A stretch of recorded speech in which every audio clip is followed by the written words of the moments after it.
우리는 누구나 누군가를 사랑한다고 말합니다. 하지만 사랑보다 먼저 떠오르는 게 돈 혹은 계산일 때가 있습니다. 그것이 차가워서가 아니라 그게 자신을 지키는 유일한 방법이라고 너무 오랫동안 믿어왔기 때문이죠. 어린 시절 문을 두드리던 소리, 독촉장에 찍힌 빨간 띠, 그리고 아버지의 목소리. 그 기억은 오래된 상처처럼 남아 저의 마음을 서서히 조였습니다. 따스해야 할 신혼의 첫날, 밥 한 끼를 함께 나누는 순간마다 얼마일까가 먼저 떠오르던 남자.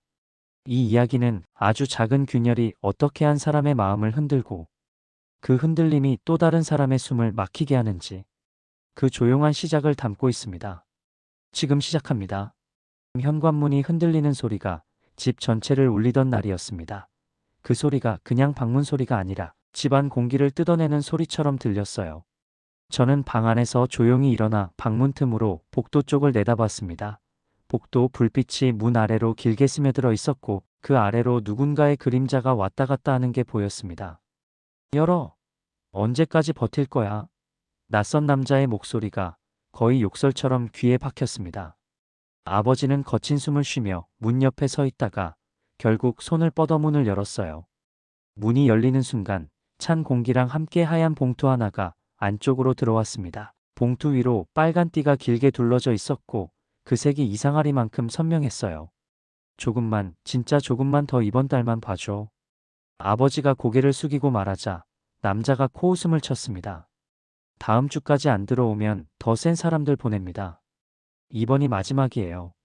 그 말이 끝나고 남자의 구두 소리가 계단을 내려가며 멀어졌습니다. 복도는 다시 조용해졌는데 그 조용함이 오히려 더 무서웠어요. 아버지는 봉투를 들고 식탁으로 가더니 손에 힘을 꽉 줬다가 탁 하고 식탁을 내리쳤습니다. 이래서 절약 못하면 다 죽는 거야. 알겠냐, 재호야. 방 안에서 그 말을 듣고 있는데 그게 저한테 하는 말인지 세상 전체를 향해 내뱉는 말인지 구분이 안 됐어요. 그래도 저는 그 말을 속으로 몇 번이나 따라했습니다. 절약 못하면 다 죽어. 그날 이후로 현관문을 두드리는 소리만 나도 몸이 먼저 굳었고 빨간색이 붙은 종이를 보면 가슴이 먼저 답답해지곤 했습니다. 그땐 그게 그냥 가난한 지배의 습관 정도라고만 생각했어요. 그게 나중에 내가 사랑하는 사람을 옥죄는 말이 될 줄은 그때는 몰랐습니다. 결혼식을 끝내고 신혼집으로 들어온 첫날 밤이었습니다. 택배 박스 몇 개와 쌓인 상자들 사이에 겨우 자리를 만들어 치킨 상자를 올려놓았고 현정이 콜라를 따르면서 웃고 있었어요. 우리 이제 진짜 부부네. 그 말이 참 좋았습니다. 치킨 냄새가 좁은 집 안으로 퍼졌고 튀김옷이 바스라지는 소리에 괜히 기분이 좋아졌습니다. 현정은 다리 하나를 집으며 말했습니다. 오늘은 그냥 먹자. 뭐 칼로리 생각 같은 건 내일부터. 그 말을 들으며 저도 웃었지만 그때 제 눈이 슬쩍 옆으로 돌아갔어요.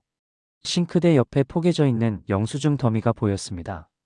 이사비, 옵션 추가비, 택배비, 혼수비용, 카드 명세서 숫자들이 길게 줄지어 떠오르기 시작했습니다. 괜히 마음이 불안해져서 저는 무심코 노트북을 꺼냈습니다. 지금 뭐해? 현정이 치킨을 집던 손을 멈추고 물었습니다. 아, 그냥 오늘까지 쓴 것들 정리 좀 해두려고. 지금 해놓으면 나중에 안 헷갈리니까. 저는 당연하다는 듯이 말했는데 말하고 나니 조금 어색했어요.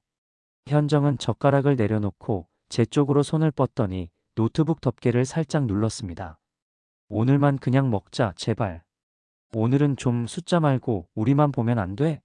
그 말을 듣는 순간 머릿속에서 계산하던 숫자들이 잠깐 멈췄습니다. 맞는 말이긴 했어요. 그래서 저는 억지로 웃으면서 노트북을 닫았습니다. 그래, 알겠어. 오늘은 쉬고 내일 하자. 표정은 웃고 있었지만 마음은 여전히 불편했습니다. 치킨 조각을 한 입 베어 물면서도 오늘 쓴 돈이 대략 얼마쯤 될까? 카드값 어떻게 메우지 같은 생각이 머릿속에서 떠나질 않았거든요. 지금 돌이켜보면 그날 노트북을 꺼낸 게 단순한 행동 하나가 아니었습니다. 나는 이미 오늘의 행복보다 내일의 숫자를 더 먼저 꺼내는 사람이 되어 있었고 현정은 그걸 딱 한 번에 알아챈 사람이었어요. 그때는 둘 다 그 사실을 이렇게 깊게는 모른 채 웃으면서 치킨을 먹었습니다. 그냥 그런 줄 알았어요. 이 야근이 겹친 날이었습니다.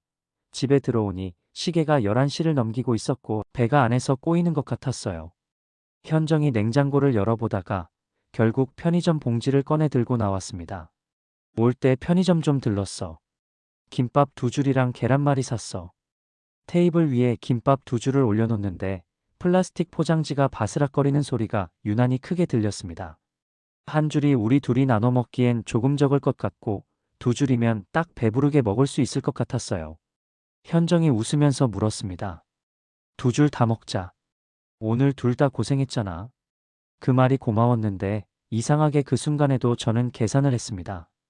김밥 한 줄에 얼마, 이걸 이런 식으로 자주 사 먹으면 한 달에 머릿속에 숫자가 스르륵 올라왔어요. 그래서 저는 입을 열어버렸습니다. 한 줄만 나눠 먹자. 현정의 손이 잠깐 멈췄습니다. 둘이서 한 줄? 저는 덧붙였습니다. 늦게 먹는 거라 많이 먹으면 속도 부대끼고 살도 찌고 돈도 괜히 새는 거잖아. 한 줄만 나눠 먹어도 충분해. 건강, 살, 돈. 이 세 단어 뒤에 숨은 진짜 이유는 아껴야 한다는 강박이었는데 저는 그걸 그렇게 포장해서 꺼내고 있었어요. 현정은 아무 말 없이 김밥 포장지 하나를 다시 봉지에 넣었습니다. 알겠어. 한 줄만 먹자. 우리는 한 줄을 반씩 잘라 나눴고 젓가락이 자꾸 같은 조각을 향해 가다가 부딪혔습니다. 그때마다 둘 다 괜히 웃으면서 양보하듯 젓가락을 비켜냈어요. 김밥이 거의 끝나갈 때쯤 저는 또 말해버렸습니다. 참기름 많이 들어간 부분은 남기자. 기름 많이 먹으면 안 좋잖아. 그 말을 듣고 현정은 젓가락을 내려놓았습니다. 배부르네. 난 이만. 김밥 몇 조각이 접시 위에 남아 있었고 참기름 냄새가 은은하게 났습니다. 하지만 그 냄새가 갑자기 부담스럽게 느껴졌어요. 지금 생각하면 그날 김밥 한 줄은 단순한 야식이 아니었습니다.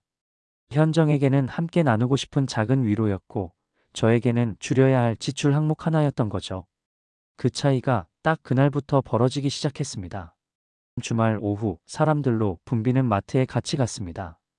유모차를 밀고 지나가는 부부들, 카트에 과자를 가득 쌓아 올린 가족들 사이를 지나면서 현정이 채소 코너 앞에서 걸음을 멈췄습니다. 투명 플라스틱 통에 담긴 샐러드 키트를 하나 집어들더니 말했습니다.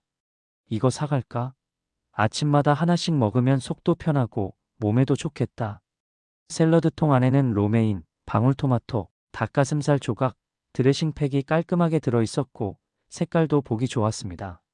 저도 보기엔 괜찮아 보였어요. 그런데 제 눈은 무의식처럼 가격표부터 향했습니다. 몇 그램, 얼마, 행사 여부, 한 달에 몇 번 사 먹는다면 머릿속에서 또 숫자가 빠르게 돌기 시작했습니다. 이거 생각보다 비싸네. 우리 집에 멀쩡한 영양제 있잖아. 그거 먹으면 되지. 굳이 이걸 또 살 필요는 없을 것 같은데. 제가 그렇게 말하자 현정의 손이 살짝 굳었습니다. 영양제랑 이건 좀 다르지 않아? 저는 바로 대답했습니다. 영양만 보면 비슷하지.